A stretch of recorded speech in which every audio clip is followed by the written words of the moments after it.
اعوذ باللہ من الشیطان الرجیم بسم اللہ الرحمن الرحیم لقد من اللہ علی المؤمنین اذ بعث فیہم رسولا من انفسہم یتلو علیہم آیاتہ ویزکیہم ویعلمہم الکتاب والحکمہ وإن كانوا من قبل لفی ضلال مبین صدق اللہ العظیم۔ سورہ آل عمران کی آیت نمبر 164 تلاوت کی۔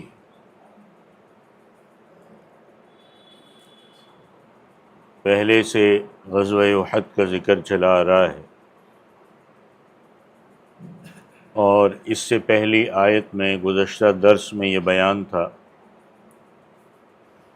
کہ آپ صلی اللہ علیہ وسلم اللہ تعالیٰ کی مہربانی سے بلند اخلاق والے اور نرم واقع ہوئے، لہذا اگر آپ صلی اللہ علیہ وسلم کے ساتھیوں سے کم سمجھی کی بنا پر اگر کوئی غلطی واقع ہو جائے تو آپ صلی اللہ علیہ وسلم درگزر فرماتے۔ اب یہاں سے اللہ تعالیٰ یہ فرما رہے کہ میرا تم پر یہ احسان ہے کہ میں نے ایک اونچی شان والا پیغمبر تمہاری طرف بھیجا ہے۔ اسی کو اللہ تعالیٰ فرماتے لقد من اللہ علی المؤمنین اذ بعث فیہم رسولا من انفسہم، کہ احسان کیا اللہ تعالیٰ نے ایمان والوں پر، لقد من اللہ علی المؤمنین اذ بعث فیہم رسولا من انفسہم، کہ جب بھیجا اللہ تعالیٰ نے ان میں ایک رسول انہی میں سے، یعنی انہی میں سے، تمہارے ہی میں سے، انسانوں ہی میں سے ہی۔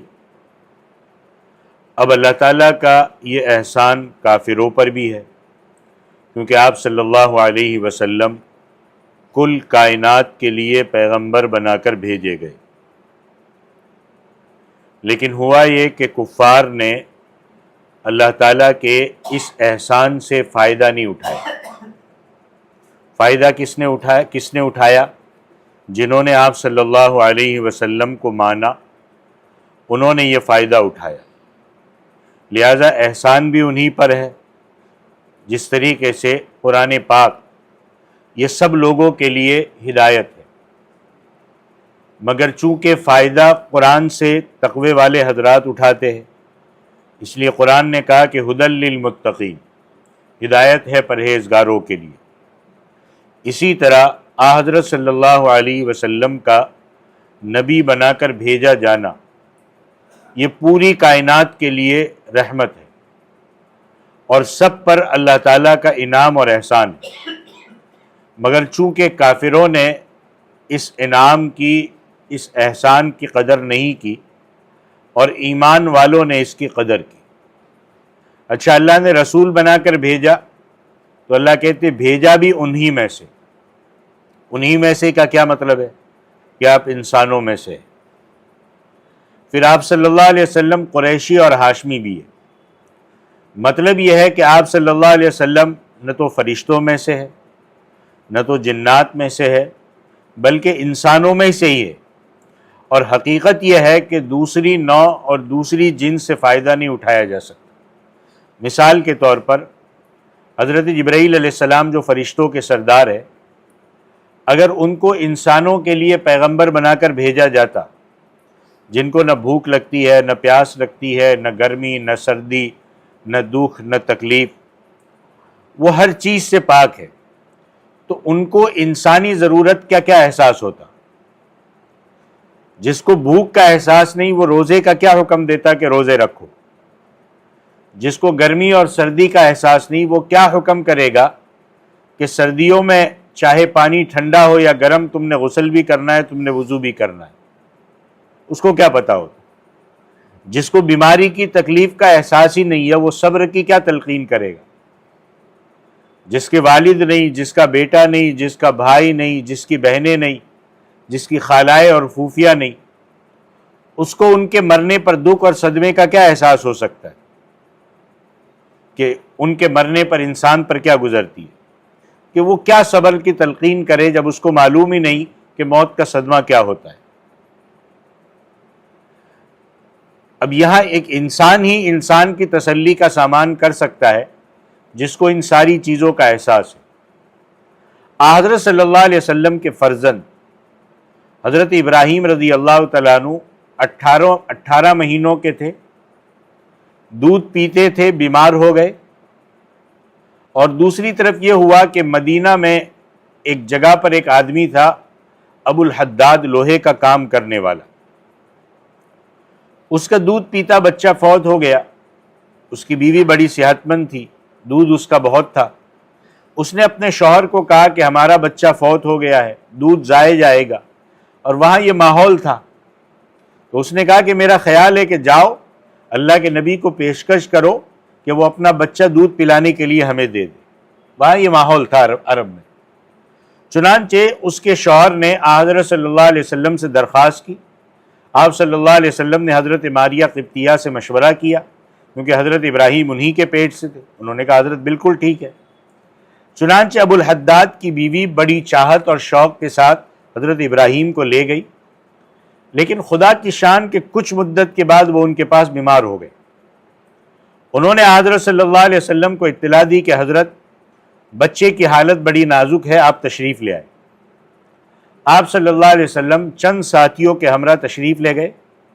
آپ صلی اللہ علیہ وسلم نے جب بچے کو اٹھایا تو نفسہ یتقعقع، کہ ان کا سانس اکھڑ رہا تھا، اور ایسی حالت میں دیکھ کر بے اختیار اللہ کے نبی کی آنکھوں سے آنسو جاری ہو گئے۔ اور بچہ سامنے ہو، ہم میں سے ہر کسی کا، اس کا سانس اکھڑ رہا ہو تو یقینی بات ہے آنکھوں سے آنسو جاری ہو جائے گی۔ تو حضرت عبد الرحمن ابن عوف نے فرمایا کہ حضرت آپ تو رونے سے منع فرماتے اور اب خود رو رہے۔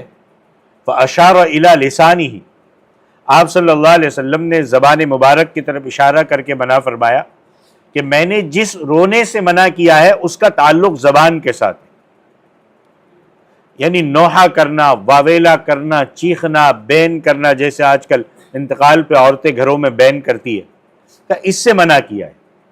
دل میں صدمہ ہو اور آنکھوں سے آنسو جاری ہو اور زبان سے کوئی رونا، چیخنا اور کہنا اور پیٹنا نہ ہو تو اس میں کوئی گناہ نہیں ہے۔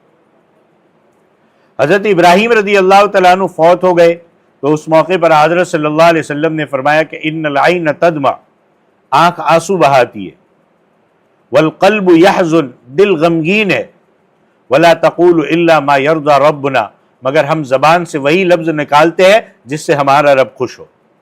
وَإِنَّا بِفِرَاقِكَ لَمَحْزُونُونَ، اور اے ابراہیم ہم تمہاری جدائی پر بہت دکھی ہیں۔ اب ایسے موقع پر تسلی تو ایک انسان ہی دے سکتا ہے، فرشتہ کیا تسلی دے گا؟ جس کا نہ کوئی رشتہ دار ہے، نہ قیامت سے پہلے کوئی موت ہے، جس کا نہ کوئی رشتہ دار ہے، نہ ان کی کوئی قیامت ہے، نہ کوئی موت ہے، نہ سر درد ہے، نہ پیٹ درد ہے، نہ گھٹنوں میں درد ہے، نہ ٹخنوں میں درد ہے۔ اور اگر فرشتہ نبی بنا کر بھیجا جاتا اور اس کے سامنے جا کر کے انسان اپنی تکلیفوں کا ذکر کرتا تو اسے کیا احساس ہوتا؟ اللہ نے انسانوں پر احسان فرمایا کہ انسان ہی کو پیغمبر بنا کر بھیجا، کہ انسان کے ساتھ یہ ساری ضرورتیں لگی ہوئی ہے، گرمی بھی لگتی ہے، سردی بھی محسوس ہوتی ہے، تکلیف کا بھی احساس ہوتا ہے۔ ایک دفعہ اللہ کے نبی کے گھٹنے میں ایسی تکلیف ہوئی کہ آپ صلی اللہ علیہ وسلم بیٹھ کر پیشاب نہیں کر پا رہے تھے، کھڑے ہو کر پیشاب کیا۔ اور بخاری کی روایت ہے کہ ایک دفعہ آپ صلی اللہ علیہ وسلم کو درد نے اتنا پریشان کیا کہ آپ صلی اللہ علیہ وسلم نے بھوک کی وجہ سے پیٹ پر پتھر باندھے۔ تو اسی سے پتہ چلے گا، انسان ہی سے رہنمائی ملے گی، فرشتے سے رہنمائی نہیں ملے گی۔ ہجرت کے سفر میں آپ صلی اللہ علیہ وسلم نے، اور اس سے یہ واقعہ پتہ چلا کہ کوئی ایسی جگہ ہو، عام طور پر پیشاب بیٹھ کر ہی کرنا چاہیے، لیکن کوئی ایسی جگہ ہو جہاں ناپاکی کا خطرہ ہو اور بیٹھ کر پیشاب کرنے کا کوئی مسئلہ نہ ملتا ہو، کوئی جگہ ایسی نہ ملتی ہو، تو وہاں ایسی حالت میں کھڑے ہو کر پیشاب کرنا بھی جائز ہے۔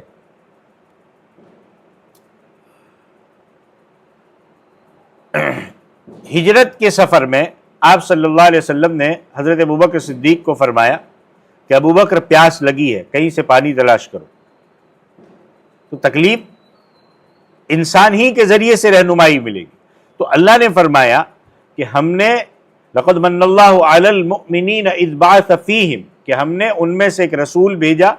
اللہ نے ایمان والوں پر احسان کیا کہ ان میں ایک رسول بھیجا، انہی میں سے یعنی انسانوں میں سے.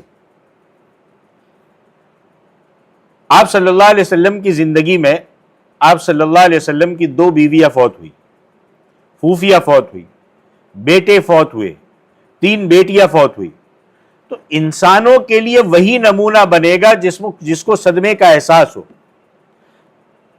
اللہ فرشتے کو پیغمبر بنا کر بھیج دیتا، اس کو احساس ہی نہیں ہوتا، اب وہ کیا رہنمائی کرتا. تو اللہ کا بڑا احسان ہے کہ اللہ نے بشر کو پیغمبر بنا کر بھیجا، کوئی جن یا فرشتہ نہیں بھیجا. اور پھر چونکہ پہلے مخاطب عربی تھے اس لیے عربی بھیجا. اگر پیغمبر عجمی ہوتا تو وہ فائدہ نہیں اٹھا سکتے تھے. پیغمبر کو عربیوں کے سامنے کوئی دوسری زبان بنا دے کر بھیجتے تو وہ فائدہ نہیں اٹھا سکتے تھے. اسی آیت کریمہ کے تحت علامہ سید محمد آلوسی رحمۃ اللہ علیہ، جو آخری دور کے عظیم مفسر گزرے ہیں، انہوں نے کئی حوالوں کے ساتھ لکھا ہے کہ شیخ ولی الدین عراقی سے ایک سوال کیا گیا کہ کیا یہ جاننا کہ حضرت صلی اللہ علیہ وسلم بشر ہے اور عربی ہے، یہ ایمان کی صحت کے لیے شرط ہے، فرض ہے یا فرض کفایہ ہے؟ تو انہوں نے اس کا جواب دیا کہ یہ ایمان کی صحت کے لیے فرض عین ہے. اگر کسی شخص نے یہ کہا کہ میں محمد صلی اللہ علیہ وسلم کی رسالت کو تمام مخلوقات کے لیے مانتا ہوں، لیکن میں یہ نہیں جانتا کہ آپ بشر تھے یا فرشتے تھے یا جن تھے، یا یہ کہا کہ میں نہیں جانتا کہ آپ عربی تھے یا عجمی تھے، تو انہوں نے لکھا ہے کہ فلا شک فی کفرہ، اس شخص کے کفر میں کوئی شک نہیں ہے، کیونکہ اس نے قرآن پاک کو جھٹلایا. قرآن کہتا ہے کہ وہ انسانوں میں ہی سے تھے، یہ کہتا ہے نہیں، میں نہیں مانتا کہ وہ انسانوں میں سے تھے. اور اس نے اس چیز کا انکار کیا جس کو اگلے پچھلے تمام قرون اولا اسلام میں جتنے لوگ تھے وہ اس کو قبول کرتے رہے. کیونکہ اس بات کا جاننا کہ آپ صلی اللہ علیہ وسلم بشر تھے، آپ صلی اللہ علیہ وسلم عربی تھے، یہ فرض عین ہے، ہر مسلمان پر لازم ہے. اور فرض عین کو نہ جاننا یہ کفر ہے. ایک ہوتا ہے فرض کفایہ کہ اگر چند آدمی بھی ادا کرے تو باقی بری ذمہ ہو جاتا، جیسے جنازہ ہے کہ اگر کچھ آدمی ادا کر دے تو باقیوں پر کوئی گناہ نہیں. اسی طرح دین تبلیغ دین ہے، فرض کفایہ ہے کہ اگر کچھ لوگ ادا کر رہے ہیں تو باقی گناہ سے فارغ ہے. اچھا، جو عبادتیں فرض عین ہیں ان عبادتوں کو سمجھنا اور اس کا ادا کرنا ہر مسلمان کے لیے ضروری ہے. ایسا نہیں کہ کچھ ادا کریں گے تو مسئلہ حل ہو جائے گا. جیسے نماز ہے، جیسے روزہ ہے، جیسے حج ہے، جیسے زکوٰۃ ہے، جیسے حلال اور حرام ہے، یہ دین کی ضروریات میں سے، اور ان میں کوئی شخص معذور نہیں ہے کہ بھائی چند کر لیں گے تو باقیوں کی طرف سے ادا ہوگا، نہیں. تو آپ صلی اللہ علیہ وسلم کو انسانوں میں سے ہی سمجھنا اور عربی سمجھنا یہ فرض عین ہے. پھر آگے اللہ تعالیٰ نے احسان کا ذکر فرما کے آپ صلی اللہ علیہ وسلم کے ذمے جو ذمہ داریاں لگائی تھی اس کا بیان فرمایا کہ آپ صلی اللہ علیہ وسلم کے ذمے کام کون کون سے. فرمایا اتلو علیہم آیاتی، کہ وہ تلاوت کرتے ان پر اللہ کی آیت، یعنی ان کو قرآن مجید پڑھ کر سناتے. اب اللہ کے نبی جن کو سنا رہے تھے ان کے پہلے مخاطب کون تھے؟ جن کے سامنے سنایا جا رہا تھا وہ کون تھے؟ عربی تھے. اور قرآن مجید کی زبان کیا ہے؟ عربی ہے. لہذا جب بھی اللہ کے نبی سناتے تھے تو اکثر آیات کا مفہوم وہ اپنے آپ سمجھ جاتے تھے کہ یہ آیت میں اللہ نے کیا فرمایا. اچھا، دوسری ذمہ داری کیا فرمائی؟ وَيُزَكِّيهِمْ، اللہ ان کو پاک کر. اللہ کے نبی کی ذمہ داری تھی کہ ان کا تزکیہ کرنا، ان کے دلوں کے اندر سے جو گندے خیالات ہیں ان سے پاک کرنا. آپ صلی اللہ علیہ وسلم انسان کی باطنی گندگی کو دور کرتے، کفر، شرک، نفاق، بد اخلاقی سے پاک کر کے ایمان، توحید، اخلاص اور اچھے اخلاق بھر دیتے. حقیقت میں تزکیہ تو اللہ کا کام ہے. قرآن میں اللہ نے کیا فرمایا؟ ولیکن اللہ یزکی من یشاء، کہ اللہ پاک کرتا ہے جس کو چاہتا ہے۔ آپ صلی اللہ علیہ وسلم کی طرف تزکیہ کی نسبت یہ مجازی ہے، کیونکہ حضرت صلی اللہ علیہ وسلم سبب ہے پاک کرنے کے، کہ آپ صلی اللہ علیہ وسلم ان کو تعلیم دیتے تھے، اور آپ کی تعلیم اور تربیت کی برکت سے ان کے دل پاک ہو جاتے تھے، اور دلوں کا تزکیہ کرنا یہ شرعاً اللہ کے یہاں چاہا گیا ہے۔ اب دیکھو، جو صحیح پیری مریدی ہے، ٹھگوں کی بات نہیں کرتا میں، بہت غور سے سنیے گا، آج کل کیونکہ سوشل میڈیا پہ بہت آئے ایسے، ہاں بیٹھے ویڈیو میں دیکھ رہے گا رہے، اور پیچھے سے اٹھ کے لوگ آ رہے، کوئی ان کے سر پہ گر رہا ہے، کوئی ان کو ٹپ پہ مار رہا ہے، کوئی کھندا پکڑ کے لٹک جا رہا ہے، کوئی پنکھا پکڑ کے لٹک جا رہا ہے۔ یہ پیری مریدی نہیں ہے، قرآن و سنت کی روشنی میں سے ان کی بات کرتا ہوں جو صحیح معنی میں اللہ والے۔ یہ پیری مریدی نے 99% ستیاناش کر دیا آج۔ ان کی پیری مریدی اس آیت کریمہ کی تشریح ہے جو صحیح میں حقیقت میں جو اپنے مرید کی صحیح میں تربیت کرتے ہیں، ان کو سبق دیں گے کہ دیکھو تم یہ کام کرو، یہ صحیح ہے، تم فلاں غلط کام ہے، حرام کام ہے، اس کو چھوڑ دو، یہ وظیفہ پڑھو، فلاں وظیفہ پڑھو۔ تو اللہ کے نیک لوگوں کی تعلیم اور تربیت سے انسان کفر سے، شرک سے، رسم و رواج سے، تکبر سے، بغض سے، کینہ سے، حب دنیا سے اور ان جیسی بیماریوں سے بچ جاتا ہے اور اس کی اصلاح ہو جاتی ہے۔ حضرت صلی اللہ علیہ وسلم کے صحابی حضرت حنظلہ بن سدیس، آپ ان کے بارے میں حدیث میں آتا ہے کہ یہ حضرت ابوبکر صدیق رضی اللہ تعالیٰ عنہ کو راستے میں ملے تو کہنے لگے کہ ابوبکر میں منافق ہو گیا۔ فرمایا سبحان اللہ، تو کیسے منافق ہو گیا؟ وہ کہنے لگے کہ اس طرح کہ جب میں اللہ کے نبی کی مجلس میں ہوتا ہوں تو دل کی کیفیت کچھ اور ہوتی ہے، اور جب گھر یا بازار میں ہوتا ہوں تو دل کی کیفیت وہ نہیں رہتی، اس لیے میں سمجھتا ہوں کہ میں منافق ہو گیا۔ تو ابوبکر صدیق نے کہا بھائی اس طرح کی کیفیت تو میری بھی ہے، لہٰذا ایک کام کرو، آؤ دونوں چلتے ہیں اور اللہ کے نبی سے پوچھ لیتے۔ تو انہوں نے اپنا مسئلہ اللہ کے نبی کو پیش کیا، تو آپ صلی اللہ علیہ وسلم نے فرمایا کہ دلوں کی وہ کیفیت جو میری مجلس میں ہوتی ہے وہ اس کے بعد نہیں رہ سکتی، کیونکہ اللہ کی رحمت کی بارش آپ صلی اللہ علیہ وسلم پر ہو رہی ہے، وہ دوسری جگہ نہیں ہے، اس لیے وہ کیفیت ہمیشہ باقی نہیں رہ سکتی۔ لہذا اس کیفیت کے بدلنے سے آدمی منافق نہیں ہوتا۔ یہ مسلم شریف کی حدیث کا خلاصہ ہے جو میں نے بیان کیا۔ تو آپ صلی اللہ علیہ وسلم کی مجلس میں تھوڑی دیر بیٹھنے والے کی اتنی صفائی ہو جاتی تھی کہ 60 سال مجاہدے اور ریاضتیں کرنے والوں کی اتنی صفائی نہیں ہوتی۔ اب بزرگان دین نے شرعی دائرے میں رہ کر جو مجاہدے کروائے، جو ریاضتیں کروائی، جو محنتیں کروائی، کیوں؟ اس کی اصلاح ہو جائے۔ اب بعض سطحی قسم کے لوگ ان پر اعتراض کرتے اور کہتے ہیں کہ انہوں نے غلط کیا ہے کیونکہ صحابہ نے نہیں کیا۔ بھائی ٹھیک ہے، صحابہ نے نہیں کیا، مگر ان کو اللہ کے نبی کی موجودگی میں ضرورت کیا تھی؟ بس شیشہ صاف ہو تو اس کو صاف کرنے کی کیا ضرورت ہے؟ صاف تو اس وقت کیا جاتا ہے جب اس پر میل کچیل ہو۔ صحابہ کے شیشے تو ویسے ہی صاف تھے۔ پھر حضرت صلی اللہ علیہ وسلم کی مجلس میں بیٹھنے سے اتنے صاف ہو جاتے تھے کہ 60 سالہ مجاہدے سے بھی وہ کیفیت حاصل نہیں ہوتی تھی، تو ان کو مجاہدے کی کیا ضرورت تھی کہ وہ مجاہدے کرتے، ریاضتیں کرتے؟ مگر اللہ کے نبی کے بعد وہ کیفیت باقی نہیں رہی، اس لیے دلوں کی صفائی کے لیے محنتیں کرنی پڑتی ہے۔ آپ سالوں تک کوشش کرتے ہو، فجر کی پابندی نہیں کر پاتے، کرتے ہو پھر ہٹ جاتی ہے، کرتے ہو پھر ہٹ جاتے۔ یاد رکھنا، کثرت کے ساتھ ذکر کرنے سے دلوں کی صفائی ہوتی ہے۔ لہذا میں آپ کو 2-3 چیزیں بتاتا ہوں روزانہ کی۔ روزانہ کلمے کا ورد کرو، تیسرا کلمہ پڑھتے رہو صبح اور شام 100 مرتبہ، استغفار کرتے رہو صبح اور شام 100 مرتبہ، اور صبح اور شام 100 مرتبہ درود شریف پڑھتے رہو۔ اور پھر روزانہ اللہ نے قرآن کی نعمت سکھائی ہے تو روزانہ آدھا پارہ 1 پارہ قرآن پاک کی تلاوت کرتے رہو۔ اپنی قبر کو یاد کرو، اپنی آخرت کو یاد کرو، اپنی نظر کو محفوظ رکھو، اس سے دل صاف ہوتے۔ اور اسی کو شریعت چاہتی ہے کہ تزکیہ ویزکیہم، دل کو پاک کرنا، تزکیہ کرنا۔ آپ صلی اللہ علیہ وسلم کی تیسری ذمہ داری فرمایا وَيُعَلِّمُهُمُ الْكِتَابَ وَالْحِكْمَةَ، کہ تعلیم دیتے ان کو کتاب کی اور حکمت کی۔ دیکھو قرآن پاک اگرچہ عربی زبان میں نازل ہوا اور سامنے مخاطبین بھی عربی تھے، اس کے باوجود ان کو کئی دفعہ سمجھنے کی ضرورت پیش آتی تھی۔ 5ویں پارے میں آتا ہے مَن يَعْمَلْ سُوءًا يُجْزَ بِهِ، کہ جو شخص برا عمل کرے گا اس کو بدلہ دیا جائے گا۔ اب اللہ کے حضرت ابوبکر صدیق رضی اللہ تعالیٰ عنہ نے اس آیت کریمہ سے آخرت کا بدلہ سمجھا کہ جو برائی کروں گے قبر میں عذاب ہوگا، دوزخ کی سزا ہوگی۔ تو انہوں نے اللہ کے نبی سے ایک سوال کیا کہ حضرت ہم میں سے کون سا ایسا آدمی ہے کہ جس سے کوئی نہ کوئی خطا نہ ہوتی ہو، کیونکہ معصوم تو صرف انبیاء ہے۔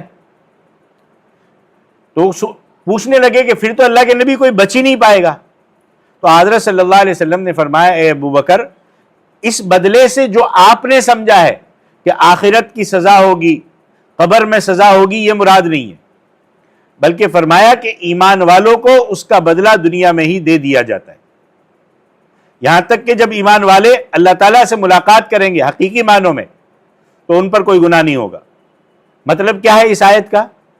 کہ ایمان والوں کو دنیا میں جو تکلیفیں آتی ہے مَن يَعْمَلْ سُوءًا يُجْزَ بِهِ، کہ جو تکلیفیں آتی ہے وہ ان کے گناہوں کا کفارہ بن جاتی ہے۔ سر درد ہے، پیٹ درد ہے، ناک میں تکلیف ہے، گھٹنوں میں درد ہے، ٹخنوں میں درد ہو گیا، اور کوئی تکلیف ہو گئی، کوئی صدمہ پیش آ گیا، جیب میں رقم تھی گر گئی پھر ملی نہیں، تکلیف ہوتی ہے کہ نہیں ہوتی؟ یہاں تک کہ گرمی اور سردی بھی مسلمانوں کا گناہوں کا کفارہ ہے، تکلیف پہنچتی ہے کیونکہ ان میں بھی تکلیف ہوتی ہے۔ تو مسلمانوں کو یہ تکلیف پہنچ کر کے ان کے گناہ معاف ہو رہے، دنیا میں ہی بدلہ دیا جاتا ہے۔ یہ خلاصہ ہے ترمذی کی روایت کا۔ تو حضرت ابوبکر صدیق رضی اللہ تعالیٰ عنہ جیسی شخصیت وہ آیت کو نہیں سمجھ پاتی، اللہ کے نبی نے وضاحت کی تو سمجھ میں آیا کہ یہ مطلب ہے۔ حضرت عائشہ صدیقہ فرماتی ہے کہ میں نے اللہ کے نبی سے سوال کیا کہ حضرت آپ نے فرمایا ہے من نوقش فی الحساب عذب، کہ جس سے صحیح معنی میں حساب لیا گیا اس کی خیر نہیں۔ کیا پوچھا انہوں نے کہ اللہ کے نبی آپ نے کہا کہ جس سے صحیح معنی میں حساب لیا گیا اس کی خیر نہیں، اور اللہ فرماتے فسوف یحاسب حسابا یسیرا، کہ ان قریب ان سے آسان حساب لیا جائے گا، یعنی ایمان والوں کا حساب آسان ہوگا۔ تو اللہ کے نبی نے فرمایا کہ عائشہ ان دونوں باتوں کا آپس میں کوئی ٹکراؤ نہیں ہے۔ آیت کا مفہوم یہ ہے کہ ایمان والوں کا حساب آسان ہوگا، سرسری ہوگا۔ وہ یہ ہے کہ بھائی اللہ حساب کتاب اللہ کے حضور پیش ہونا ہے اور یہی آسان حساب ہے، پوچھ گچھ کچھ نہیں ہوگی۔ اور میں نے یہ کہا ہے کہ جس سے پوچھا جائے گا، جس سے حساب میں تفتیش کی جائے گی، باریکی ہوئی، تو ایسا شخص بچ نہیں سکے گا۔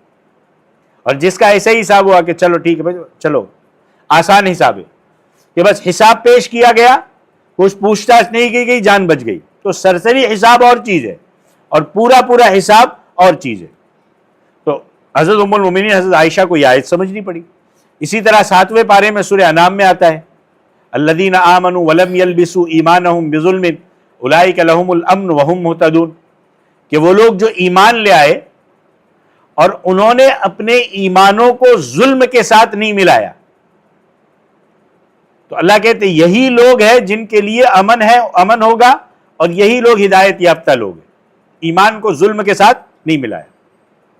بخاری شریف میں روایت ہے کہ صحابہ نے سوال کیا کہ اینا لم یظلم نفسہ، کہ ہم میں سے کون ایسا شخص ہے جس نے اپنی جان پر زیادتی نہیں کی ہوگی؟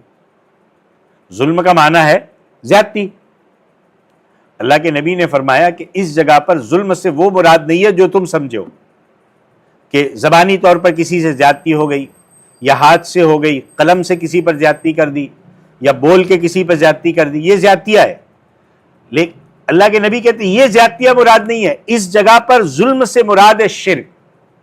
تو آیت کریمہ کا مطلب یہ ہے کہ وہ لوگ جو ایمان لے آئے اور جنہوں نے اپنے ایمان کے ساتھ شرک کی ذرہ برابر ملاوٹ نہیں کی، ان کو امن نصیب ہوگا اور یہی لوگ ہدایت یافتہ ہے۔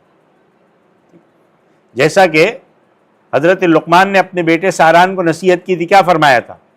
یا بنی لا تشرک باللہ ان الشرک لظلم عظیم، کہ میرے پیارے بیٹے اللہ کے ساتھ شرک نہیں کرنا، کیونکہ شرک کرنا بڑا ظلم ہے۔ ظلم شرک کو کیا کہا؟ ظلم.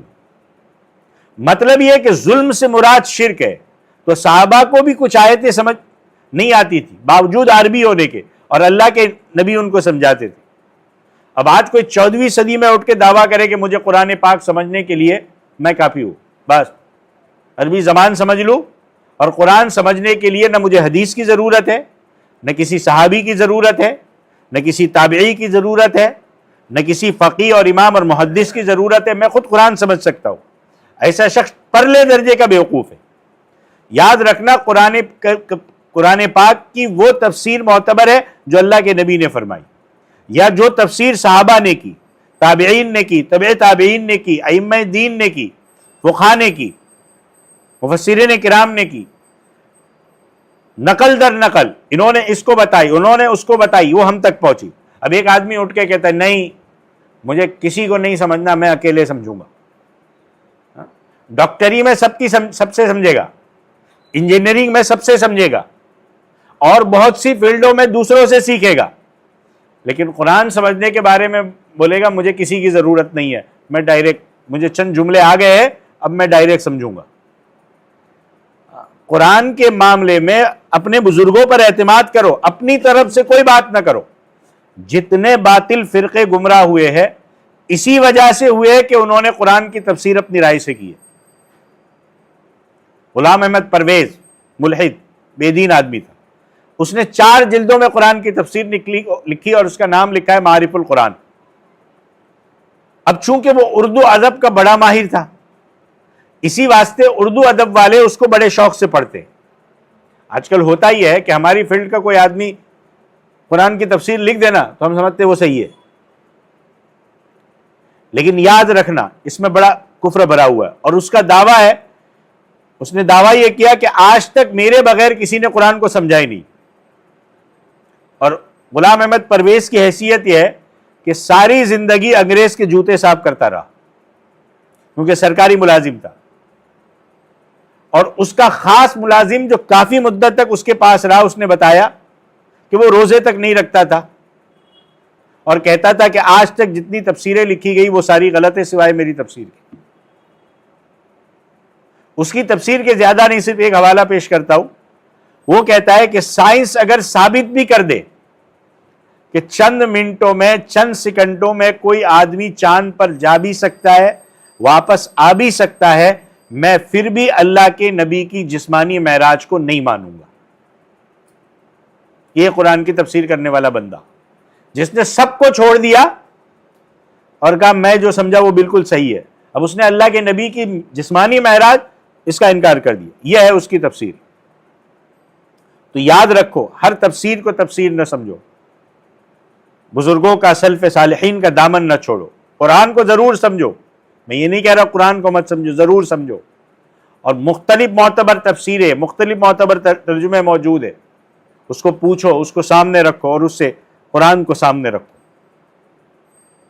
تو آج کے لیے اس آیت کو یہی تک میں چھوڑتا ہوں. وَيُعَلِّمُهُمُ الْكِتَابَ وَالْحِكْمَةَ کہ اللہ کے نبی کے بارے میں اللہ نے فرمایا لَقَدْ مَنَّ اللَّهُ عَلَى الْمُؤْمِنِينَ إِذْ بَعَثَ فِيهِمْ رَسُولًا مِّنْهُمْ يَتْلُو عَلَيْهِمْ آيَاتِهِ وَيُزَكِّيهِمْ وَيُعَلِّمُهُمُ الْكِتَابَ وَالْحِكْمَةَ. یہاں چلو اس کو میں پورا ہی کر دیتا ہوں. ابن ماجہ کی حدیث میں کئی دفعہ بیان کر چکا ہوں کہ اللہ کے نبی ان کو تعلیم دیتے ہیں کتاب کی. اب اللہ کی کتاب کی تعلیم بہت بلند کام ہے. ایک آدمی قرآن شریف کی ایک آیت پڑھتا ہے تو ایک آیت پڑھنے کا ثواب 100 نفل پڑھنے سے زیادہ ہے. اور دوسری حدیث میں ہے کہ ایک آدمی 1000 نفل پڑھتا ہے اور رات لمبی ہو تو 1000 نفل اکٹھے پڑھ سکے گا. اور ایک آدمی قرآن کریم کی ایک آیت ترجمے کے ساتھ سیکھتا ہے تو ایک آیت جو اس نے سیکھی ہے نا اس کا ثواب 1000 نفل پڑھنے والے سے زیادہ ہے. تو قرآن پاک کی تعلیم، اس کو سمجھنا سمجھانا بہت بڑی عبادت. آپ صلی اللہ علیہ وسلم کا چوتھا کام والحکمہ، سنت کی تعلیم دیتے تھے. حکمت سے مراد ہے سنت. اور اکثر محدثین کرام فرماتے ہیں کہ سنت اور حدیث کا ایک ہی معنی ہے. بعض نے سنت اور حدیث میں فرق کیا ہے. وہ فرماتے ہیں کہ جو بات آپ نے زبان سے فرمائی وہ حدیث ہے، جو کام آپ نے عملی طور پر کیا وہ سنت ہے. لیکن 90% محدثین فرماتے ہیں کہ سنت اور حدیث کا ایک ہی معنی ہے. تو حکمت سے مراد ہے سنت اور حدیث. حضرت صلی اللہ علیہ وسلم نے صحابہ کو حدیث کے الفاظ بھی بیان فرمائے, ان کا مطلب اور تشریح بھی بیان فرمائی, اس لیے کہ صحابہ عربی ہونے کے باوجود احادیث کا صحیح مفہوم نہیں سمجھ سکتے تھے. سمجھانے کے لیے 2-3 باتیں عرض کر دوں. مسلم شریف میں ایک حدیث ہے کہ اللہ کے نبی نے فرمایا کہ جس آدمی کے دل میں رائی کے برابر تکبر ہوگا وہ جنت میں داخل نہیں ہوگا. اب جنت میں وہ شخص جس کے دل میں رائی کے برابر تکبر ہوگا وہ داخل نہیں ہوگا. اب صحابہ نے حدیث سنی تو پریشان ہو گئے اور تکبر کے معنی یہ سمجھے. اللہ کے نبی سے سوال کیا کہ حضرت آپ نے فرمایا کہ جس کے دل میں رائی کے برابر تکبر ہوگا وہ جنت میں نہیں جائے گا, تو پھر تو کوئی بھی جنت میں نہیں جائے گا کیونکہ سارے ہی تکبر کرتے ہیں. ہم میں سے کون ہے جو تکبر سے بچا ہوا ہو؟ اس لیے کہ ہم سب پسند کرتے کہ کپڑے اچھے ہو, بال اچھے ہو, بڑے بڑے لمبے پٹے رکھے ہوئے ہو, ان پر تیل لگا ہوا ہو, کنگھی کی ہو. ہر آدمی چاہتا ہے کہ اس کا جوتا اچھا ہو, پسند کرتا ہے کہ اس کا لباس اچھا ہو. تو اس وجہ سے تو ہم سارے تکبر میں پھنسے ہوئے. اللہ کے نبی نے فرمایا جس کو تم تکبر سمجھتے ہو یہ تکبر نہیں ہے, یہ تو تجمل ہے, خوبصورتی ہے. ان اللہ جمیل و یحب الجمال, کہ اللہ خوبصورت ہے اور خوبصورتی کو پسند کرتا ہے. مسئلہ یہ ہے کہ شرعی دائرے میں رہ کر اچھا ستھرا لباس پہننا, نفیس اور قیمتی جوتا پہننا یہ تکبر نہیں ہے. کسی کو اللہ نے توفیق عطا فرمائی ہے, اس کی مالی پوزیشن اچھی ہے اور وہ اپنی حیثیت کے مطابق کپڑا اور جوتا نہیں پہنتا تو گنہگار ہے. اللہ نے اس کو توفیق عطا فرمائی ہے اور اپنی حیثیت کے مطابق کپڑے نہیں پہنتا, میلا کچیلا رہتا ہے, ناشکرا رہتا ہے, شریعت اس کو پسند نہیں کرتی. صحابہ نے سوال کیا حضرت پھر تکبر کسے کہتے؟ تو آپ نے فرمایا بطر الحق و غمط الناس, حق بات کو ٹھکرانا اور لوگوں کو حقیر سمجھنا, یہ تکبر ہے. چھوٹی قوم کا کوئی غریب آدمی بڑے کو کوئی بات کہے اور وڈیرا اور لیڈر کہے کہ تو چھوٹی ذات کا ہو کر مجھے بات سمجھاتا ہے, یا بیٹا باپ کو کوئی بات کہے اور وہ کوئی بیٹا ہو کر مجھے سمجھاتا ہے, یا شاگرد استاد کو کوئی کہے اور استاد کہے کہ شاگرد ہو کر مجھے سمجھاتا ہے, یہ تکبر ہے. یا مرید پیر کو کوئی حق بات کہے اور وہ کہے کہ مرید ہو کر مجھے سمجھاتا ہے, یا پھر ویسے ہی وہ دوسروں کو حقیر سمجھتا ہے. بھائی تجھے کیا معلوم کہ اس کا قد چھوٹا ہے اور اللہ کے یہاں اس کا درجہ بڑا ہے, تیرا قد بڑا ہے اور اللہ کے یہاں تیرا درجہ چھوٹا ہے. اسی طرح کسی کو حقیر سمجھنا تکبر ہے. گورا کالے کو حقیر سمجھے, ہو سکتا ہے کہ ظاہری طور پر اس کا رنگ کالا ہو, اندر وہ گورا ہو, اللہ کے یہاں بہت پسندیدہ ہو, اور میرا ظاہری رنگ گورا ہو اور اندرونی طور پر میں کالا ہو, یہ تو اللہ جانتا ہے.